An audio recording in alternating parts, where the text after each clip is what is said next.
चलिए दोस्तों, जानते हैं देश दुनिया की 50 बड़ी खबरों को मात्र 10 मिनट में। लेकिन इससे पहले अगर आपने मेरे चैनल को सब्सक्राइब नहीं किया है तो सब्सक्राइब कर ले। 17 फरवरी को तारिक रहमान बांग्लादेश में पीएम पद की शपथ लेंगे। उनकी पार्टी 20 साल बाद सत्ता में लौटी है। भारत के पीएम नरेंद्र मोदी और पाकिस्तान के पीएम शहबाज शरीफ समेत 13 देशों के नेताओं को शपथ ग्रहण का न्योता भेजा गया है। भारत की ओर से पीएम मोदी के बजाय स्पीकर ओम बिरला समारोह में भाग लेंगी। बांग्लादेश नेशनलिस्ट पार्टी बीएनपी लगभग 2 दशक बाद आज फिर से सत्ता में लौट रही है। कुछ ही देर में ढाका स्थित जातीय संसद भवन के साउथ प्लाजा में तारिक रहमान प्रधानमंत्री पद की शपथ लेंगे। शपथ समारोह की तैयारियां लगभग पूरी हो गई है। नवनिर्वाचित बीएनपी सांसद अपने शपथ ग्रहण समारोह से पहले संसद परिसर में पहुंचने लगे हैं। शपथ ग्रहण समारोह कुछ देर में शुरू होना है, जहां मुख्य चुनाव आयुक्त एएमएम नसीर उद्दीन नवनिर्वाचित सांसदों को शपथ दिलाएंगे। मुख्य समारोह शाम 4 बजे शुरू होगा। राष्ट्रपति मोहम्मद शहाबुद्दीन निर्वाचित प्रधानमंत्री तारिक रहमान और उनके शुरुआती मंत्रिमंडल को पद की शपथ दिलाएंगे। शपथ ग्रहण समारोह के लिए 13 देशों को आधिकारिक न्योता भेजा गया है, जिनमें भारत, चीन, पाकिस्तान जैसे बड़े नाम शामिल हैं। भारत की ओर से लोकसभा स्पीकर ओम बिरला जा रहे हैं। उनके साथ विदेश सचिव विक्रम मिस्री भी शामिल होंगे। समारोह में कुल लगभग 1200 मेहमान शामिल होंगे। अमेरिकी राष्ट्रपति डोनाल्ड ट्रंप ने सोमवार को कहा कि वह अमेरिका और ईरान के बीच होने वाले परमाणु कार्यक्रम पर बातचीत में इनडायरेक्ट रूप से शामिल रहेंगे। उन्होंने एयरफोर्स वन में पत्रकारों से बातचीत के दौरान यह बात कही। यह बयान ईरान के साथ परमाणु कार्यक्रम को लेकर दूसरे दौर की बातचीत से पहले आया है। अमेरिका और ईरान के बीच दूसरे दौर की बातचीत आज 17 फरवरी 2026 जिनेवा, स्विट्जरलैंड में हो रही है। इससे पहले ओमान में 6 फरवरी को पहली बैठक हुई थी। ट्रंप ने कहा, मैं उन बातचीत पर नजर रहूंगा। उन्होंने संकेत दिया कि ईरान इस बार समझौते को लेकर गंभीर है। डील की संभावना पर ट्रंप ने कहा कि ईरान इसे लेकर सख्त रुख अपनाता रहा है, लेकिन पिछले साल अमेरिका की ईरान के परमाणु ठिकानों पर बमबारी से उसे अक्ल आई। उन्होंने चेतावनी देते हुए कहा, मुझे नहीं लगता कि वे समझौता न करने के परिणाम भुगतना चाहेंगे।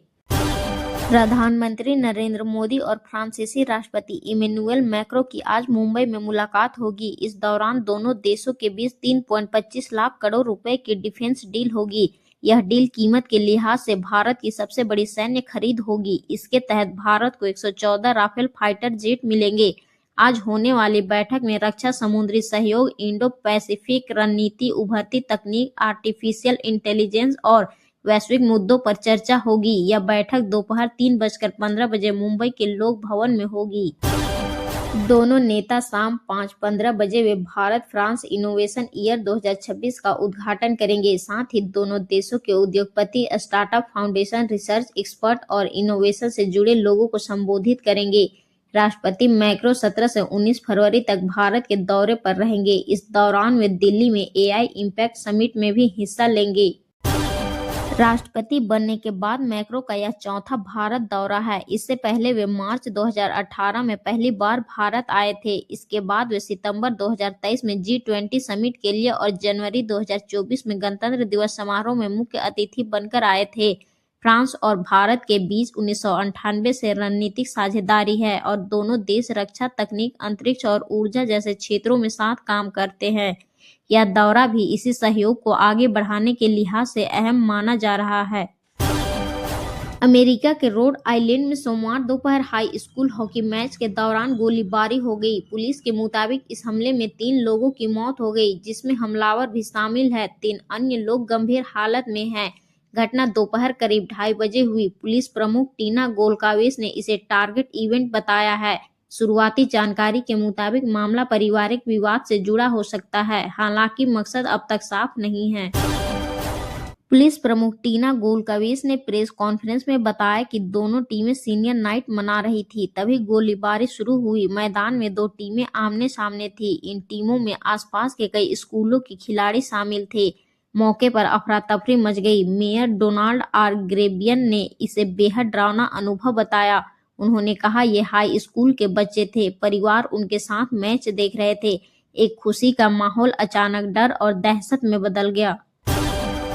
यौन अपराधी जेफरी एप्स्टीन से जुड़ी नई फाइलों में खुलासा हुआ है कि एक भारतीय लड़की भी उसका शिकार हुई थी। दस्तावेजों के मुताबिक अमेरिकी अधिकारियों ने उसे पीड़ित मुआवजा फंड से भुगतान दिलाने के लिए भारत में तलाश शुरू की थी। 13 जनवरी 2020 की एक ईमेल में अमेरिकी अधिकारियों के बीच हुई बातचीत सामने आई है। इसमें भारत में मौजूद पीड़िता का पता और जानकारी जुटाने को कहा गया है ताकि भारत स्थित अमेरिकी दूतावास के जरिए उसे संपर्क किया जा सके। यह ईमेल एप्स्टीन की अगस्त 2019 में जेल में हुई मौत के बाद की है। रिलीज दस्तावेजों में इस मेल का टाइटल एप्स्टीन विक्टिम्स है। हालांकि अधिकारियों के नाम और कुछ जानकारियां छुपाई गई है। भारत ने इस महीने मुंबई तट के पास 3 तेल टैंकर जब्त किए हैं। इंडिया टुडे और रॉयटर्स की रिपोर्ट के मुताबिक इन जहाजों के आईएमओ नंबर अमेरिका द्वारा प्रतिबंधित जहाजों से मेल खाते हैं और इनका ईरान से संबंध होने का शक है। हालांकि ईरान की नेशनल इरानियन ऑयल कंपनी ने इन जहाजों से किसी भी तरह के संबंध से इनकार किया है। सूत्रों के मुताबिक इन जहाजों के नाम स्टेलर, रूबी, असफाल्ट, स्टार और अल जफजिया है। इन्हें मुंबई तट से लगभग 100 नॉटिकल माइल्स पश्चिम में संदिग्ध गतिविधियों के बाद रोका गया था। बाद में जांच के लिए मुंबई पोर्ट लाया गया है। बताया गया है कि ये जहाज पहचान छिपाने के लिए बार बार अपना नाम, झंडा और अन्य पहचान बदल रहे थे। इन जहाजों की मालिक विदेशी कंपनियां हैं। भारतीय अधिकारियों ने इस कार्रवाई की जानकारी 6 फरवरी को एक्स पर दी थी, लेकिन बाद में वह पोस्ट हटा दी गई। अमेरिकी इंडो पैसिफिक कमांड के कमांडर एडमिरल सैमुअल जे पापारो और अमेरिकी राजदूत सर्जियो गौर ने सोमवार को इंडियन आर्मी के कमांड ऑफिस का दौरा किया। लेफ्टिनेंट जनरल मनोज कुमार काटियार ने अमेरिकी अधिकारियों का स्वागत किया। अमेरिकी प्रतिनिधिमंडल को भारतीय सेना के बारे में ब्रीफिंग दी गई। इसके अलावा ऑपरेशन सिंदूर की कार्यवाही और भारत में राष्ट्रीय सुरक्षा को मजबूत करने में भारतीय सेना की भूमिका पर चर्चा हुई। प्रतिनिधिमंडल ने कहा कि भारत और अमेरिका के बीच रक्षा साझेदारी लगातार मजबूत हो रही है। भारत में 16 फरवरी से दुनिया के सबसे बड़े टेक्नोलॉजी इवेंट में से एक इंडिया एआई इम्पैक्ट समिट 2026 शुरू हो गया है। प्रधानमंत्री नरेंद्र मोदी इसका औपचारिक उद्घाटन किया। इसके बाद उन्होंने इवेंट में शामिल हुए स्टार्टअप के पवेलियंस में जाकर उनकी इनोवेशन की जानकारी ली। ये इवेंट 20 फरवरी तक नई दिल्ली के भारत मंडप में चलेगा। समिट के साथ साथ इंडिया एआई इम्पैक्ट एक्सपो 2026 का भी आयोजन किया जा रहा है। यहाँ दुनिया भर की कंपनियों अपने लेटेस्ट एआई सॉल्यूशन को दुनिया के सामने पेश करेंगे। यहाँ आम लोग देख सकेंगे कि एआई असल जिंदगी में कैसे काम करता है और भविष्य में एआई से खेती, सेहत और शिक्षा जैसे क्षेत्रों में क्या बदलाव लाने वाला है। बांग्लादेश की 13वीं नेशनल पार्लियामेंट के नवनिर्वाचित सदस्यों ने मंगलवार को नेशनल पार्लियामेंट के साउथ प्लाजा में शपथ ली। सुबह करीब 10:42 बजे मुख्य चुनाव आयुक्त एएम नासिर उद्दीन ने सांसदों को शपथ दिलाई। बांग्लादेशी मीडिया प्रोथोम ओलो के मुताबिक यह शपथ ग्रहण समारोह कड़ी सुरक्षा के बीच आयोजित हुआ, जिसमें 1000 से ज्यादा स्थानीय और विदेशी मेहमान शामिल हुए। शपथ ग्रहण समारोह से पहले कुरान पढ़ी गई। पीएम मोदी और फ्रांस के राष्ट्रपति इमैनुएल मैक्रों की मुंबई के लोक भवन में बैठक जारी है। इस बातचीत का मकसद भारत और फ्रांस के बीच साझेदारी को और मजबूत बनाना है। भारत और फ्रांस के बीच आज करीब 3.25 लाख करोड़ रुपए की बड़ी रक्षा डील हो सकती है। कीमत के हिसाब से यह भारत की अब तक की सबसे बड़ी सैन्य डील मानी जा रही है। इस समझौते के तहत भारत को 114 राफेल फाइटर जेट मिलेंगे। दोनों नेता मिलकर शाम 5:15 बजे India France year of innovation 2026 की शुरुआत भी करेंगे। इसके अलावा वे दोनों देशों के उद्योगपति, स्टार्टअप, शोधकर्ताओं और इनोवेशन से जुड़े लोगों को संबोधित करेंगे।